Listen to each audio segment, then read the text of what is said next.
¿Cuántas personas en México tienen acceso a un pasaporte para poder viajar al extranjero? ¿Por qué el gobierno nos cobra por este trámite y no lo hace gratis, como por ejemplo con la credencial de elector o la CURP? Comparado con otros países, el pasaporte mexicano es de los más caros y la Cancillería no es transparente a la hora de informar cuánto le cuesta imprimir este documento y entonces por qué nos lo cobra al precio que quiere.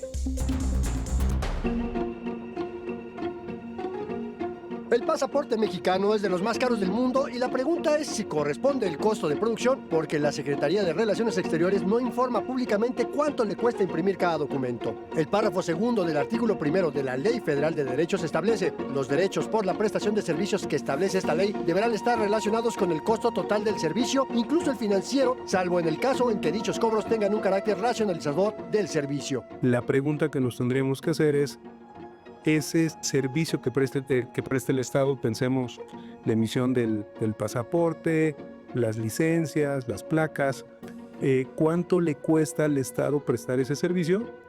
Y en principio el monto establecido en la Ley Federal de Derechos debía de ser coincidente. Esto significa que tendríamos que pagar solo el equivalente al costo de la producción de un pasaporte. El 13 de julio de 2020, Relaciones Exteriores otorgó un contrato de 5 años por 2.3 mil millones de pesos al Grupo de Tecnología Cibernética SADCB. Cada año, el gobierno paga 465.6 millones de pesos por la producción e impresión de pasaportes con los estándares de seguridad contratados. La Secretaría de Relaciones Exteriores produce en promedio 4 millones de pasaportes al año, por lo que el costo unitario se estimaría en 116 pesos con 40 centavos. De acuerdo con la Cancillería, de enero a junio de 2024 y de 2025 se han emitido 5.246.887 pasaportes y los ingresos acumulados por estos documentos fueron por 11.661.5 millones de pesos. Es decir, que si el gobierno mexicano pagó 116.40 pesos por fabricar un pasaporte, se embolsa una diferencia de 2.253 pesos por unidad, dinero que no siempre se usa para lo que se promete.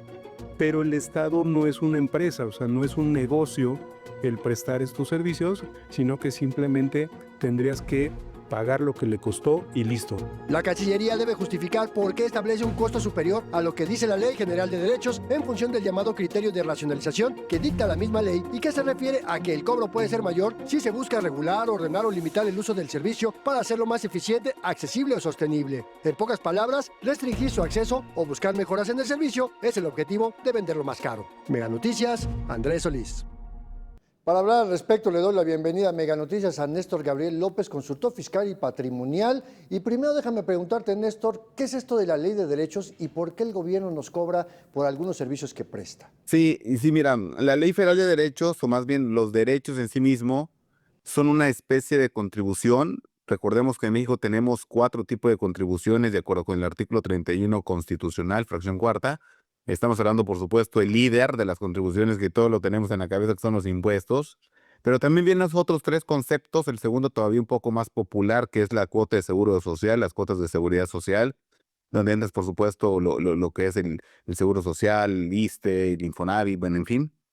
Y el más popular de esos 3, o el que decide justamente, son los derechos, que por cierto, no obstante de que es el tercer más preponderante, porque las contribuciones por mejoras prácticamente son nulas en México, la verdad que es muy bajo su nivel de percepción, pero los derechos son una de las 4 contribuciones que he mencionado: impuestos, contribuciones de seguridad social o cuotas de seguridad social, derechos y contribuciones de mejoras. Pero su incidencia no tiene, estimado Andrés, una carga o una preponderancia importante, que de hecho es una de las grandes críticas que se tienen. ¿Cómo es posible que por servicios públicos o por utilizar una infraestructura pública que se supone ya se pagaron con los impuestos previamente para adquirirse, ahora me cobres justamente cuando yo lo use? Claro, una cosa es tenerlo y otra cosa es mantenerlo. No hay que perder de vista eso también. Sí, ya se estableció, pero requiere un mantenimiento. Justamente la Ley de Derechos propone que venga una especie de recursos para que estos bienes de la nación pues se sigan manteniendo y dando funcionalidad a todos los mexicanos. En el caso particular del pasaporte, ¿por qué en apariencia es tan caro?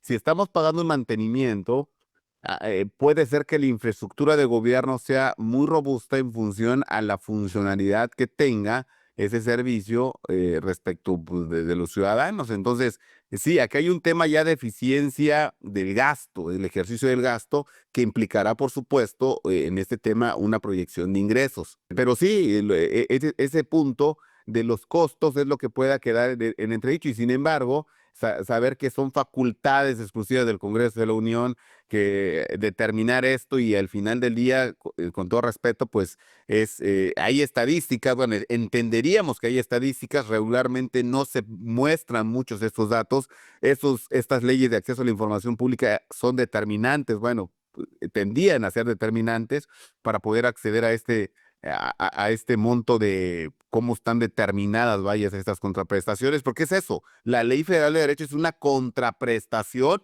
desde lo público, hay que entenderlo por ser de dominio público, pero es una contraprestación que se le hace al gobierno por el uso de esta infraestructura que tiene. Pues al final estos son cobros de sí o sí, son un monopolio del gobierno. ¿Cuáles son los beneficios que dejan?